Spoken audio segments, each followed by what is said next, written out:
When Brian Mason first met Alyssa Cooper, it wasn't fireworks. It was something quieter, something deeper, like a calm before a storm you don't know is coming. They had met at a local book fair in Portland, Oregon, both reaching for the same battered copy of The Art of Loving by Erich Fromm.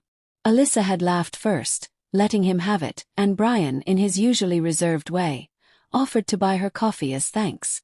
That coffee turned into 3 hours of conversation, and those hours turned into years of connection. Brian wasn't the type to fall hard. He was methodical, introverted, and practical. But Alyssa had this energy about her. Sunlight on water, unpredictable and electric. She challenged his worldview with her love for spontaneity, art, and philosophy. They balanced each other like uneven scales that somehow always found harmony. But love, like life, doesn't always follow a fair script. 4 years later, she walked out the door with her favorite blue suitcase, tears lining her cheeks and resignation in her voice. They had fought, not for the first time, but it felt like the last. Not about something massive, but about everything small that had stacked up. The late nights at work. The feeling of emotional distance. The inability to communicate deeply. Brian's habit of shutting down. Alyssa's tendency to run when things got hard. "I can't do this anymore," she had whispered, standing at the threshold of their shared apartment. "You don't hear me. You don't really see me anymore." And just like that, she was gone. For the first week, Brian told himself it was a break. She just needed space. Then another week passed. Month. And then he saw on social media that she had gone to Austin with friends, smiling with a freedom he hadn't seen in her eyes in a long time. He thought maybe she had moved on, that the distance was permanent. His friends advised him to move on. "She made her decision," his buddy Jake had said. "You can't chase someone who doesn't want to be caught." But deep down, Brian knew it wasn't over. Not really. Alyssa didn't leave because she stopped loving him. She left because she didn't feel loved. And that was a big difference. One cold November night, Brian sat alone on the couch with a blanket wrapped around his shoulders, their cat Muffin asleep on his lap, and asked himself the one question no one wants to ask. What if it was all my fault? It wasn't about blame, it was about ownership.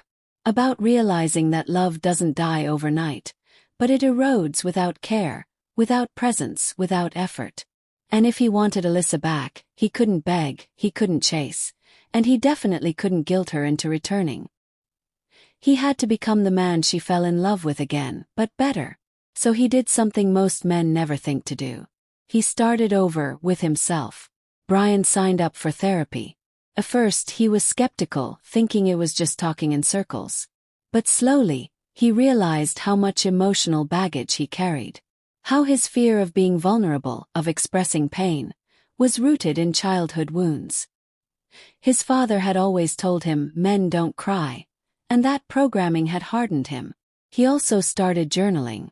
Every night he would write to Alyssa, not messages to send, but thoughts to understand. What he missed, what he learned, what he was working on. It helped him clear his head. Made him reflect, not ruminate. He got back to the gym not to win her back, but because he had let himself go. He started running, lifting, even joined a yoga class. He learned to cook again. Meals they used to enjoy together. Risotto. Grilled salmon. That ridiculous avocado chili pasta she loved. And then he did the hardest thing, he let go. He stopped checking her Instagram every morning. Stopped waiting for a text. He deleted their photos from his screensaver. Not from his heart, but because he needed to stop living in the past. 3 months later, a message came through. "Hey, I saw your Medium article. I didn't know you were writing." He had started sharing his reflections anonymously online. Just short essays about love, vulnerability, and growth. One had gone viral. "Losing her was the best wake-up call I ever had." Brian's heart skipped. He waited a day before replying. Not out of pride, but because he didn't want to rush. "Hey Alyssa, I'm glad you read it. I've been doing a lot of thinking." They didn't dive back in. They had coffee a week later, just like the beginning.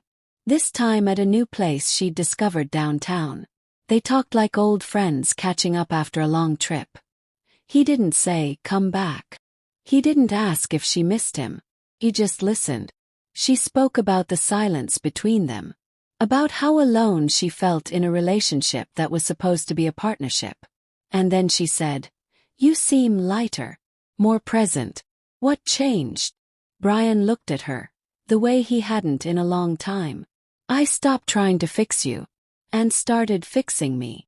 Tears welled in her eyes. That was the man she had fallen for. Not because he was perfect, but because he was willing to grow. Alyssa didn't move back in that night. It wasn't some romantic movie ending. But they started seeing each other more. Dinners, walks, late-night talks. They took it slow. Rebuilding trust takes time. One night, 6 weeks later, Alyssa stood in the doorway of his apartment, suitcase in hand. "I'm not expecting anything," she said softly. "I just miss home."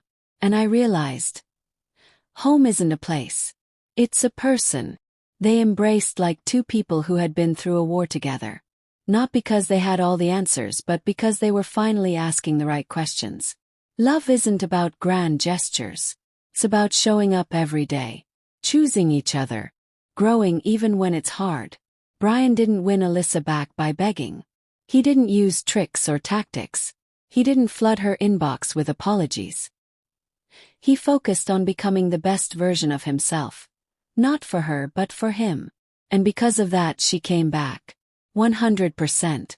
Because when a woman sees that you've changed from the inside out, when she feels your emotional maturity, your strength, and your presence, not your performance, she will come back. Not because you chased her, but because you inspired her. Because love, when it's real, doesn't die. It just waits for both people to be ready to carry it again.